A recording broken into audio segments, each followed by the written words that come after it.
Welcome!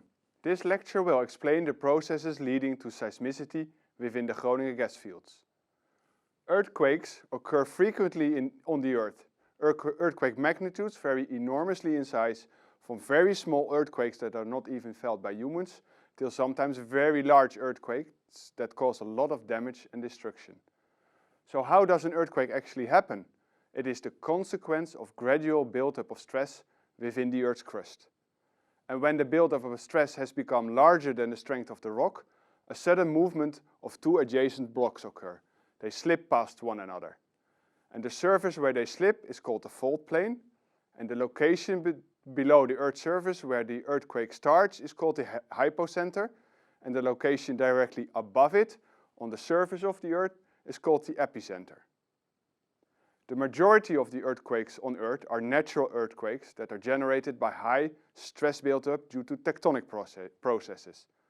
Examples of tectonic earthquakes are the earthquakes in Japan, Turkey, Italy, Nepal, or the 1992 earthquake in Roermond in the Netherlands. In contrast to natural earthquakes, human activities within the subsurface can also alter the stress conditions in the Earth to such an extent that earthquakes occur. These man-made earthquakes are also known as induced earthquakes or induced seismicity. And induced seismicity can occur due to various causes. Where human activities in the subsurface occur in the vicinity of geologically active faults that are stressed naturally by tectonic processes, the human activities can trigger an earthquake. Examples of such events are the Basel seismic event in Switzerland or the Blackpool event in the UK. The magnitude of such an event is in principle determined by the natural tectonic processes. Only the timing of the event is determined by the human activities. An earthquake can also be induced by human activities in areas where there's little or no stress built up by tectonic processes, and no natural earthquakes would occur. The human activities in the subsurface are then the cause of the occurring seismicity. For example, during hydraulic fracturing, during wastewater injection in porous reservoirs, or during mining activities. Also induced seismicity can occur during oil and gas production and subsequent compaction, such as in the Groningen gas field. Gas was discovered in the Groningen field in the 1950s, and after decades of gas extraction, seismicity started to occur. This seismicity is due to a decrease in the gas pressure in the reservoir. And the reduction in gas pressure has led to compaction within the reservoir, which in turn has caused the pre-existing faults and fractures to occasionally move. And the largest earthquake recorded in the Groningen gas field so far was in August of 2012 in Huizinge with a moment magnitude of 3.6. And because of the continuous increase in compaction within the Groningen gas fields, more and more seismic events have been recorded over time. But what actually is compaction? The Groningen gas field, the Groningen gas reservoir, lies in a sandstone rock about 3 kilometers below ground level.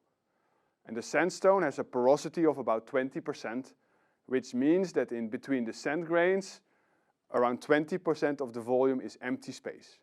And these empty spaces are called pores, and they are filled with gas. And we can visualize what happens below Groningen with an experiment consisting of a sponge, some water, and a weight.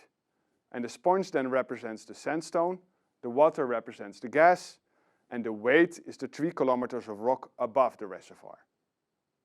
And when the weight is placed on the sponge, it makes the sponge thinner, or it compacts it. And since the pores of the sponge are still filled with water, the water in the sponge resists some of the load. And if we now start extracting gas, in other words, remove the water from the sponge, the water pressure reduces and the water pushes back less strongly than before. And this results in an additional compaction of the reservoir, and the reservoir layer becomes even thinner. And in Groningen, this gas production related compaction is estimated to be around 40 centimeters. And compaction depends on at least 4 parameters. And firstly, it is the rock compressibility, which is material dependent. And secondly, it's the porosity of the rock. The more porous the rock, the more likely it is for compaction to occur. And thirdly, it's the thickness of the layer.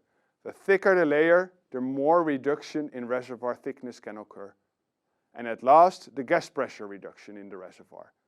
The greater the reduction in pressure is, the more compaction can be expected. However, compaction alone does not necessarily cause seismicity. So why does seismicity occur in Groningen? If the compaction is the same across the whole reservoir, the reservoir becomes equally thin everywhere, which in itself should not lead to any seismicity. Seismicity occurs because of differential compaction within the reservoir. For example, a different amount of compaction on one side of a fault with respect to the other side. And this leads to different amounts of displacement along the fault and a buildup of stress or tension at that location. The compaction-related stress change becomes larger and larger until it is higher than the rock strength and a movement occurs. So it is differential compaction across a fault that can lead to seismicity. In this lecture, we have discussed induced earthquakes and how compaction due to gas production causes earthquakes. And in the next lecture, we'll explain how the energy of an earthquake propagates to the surface of the Earth.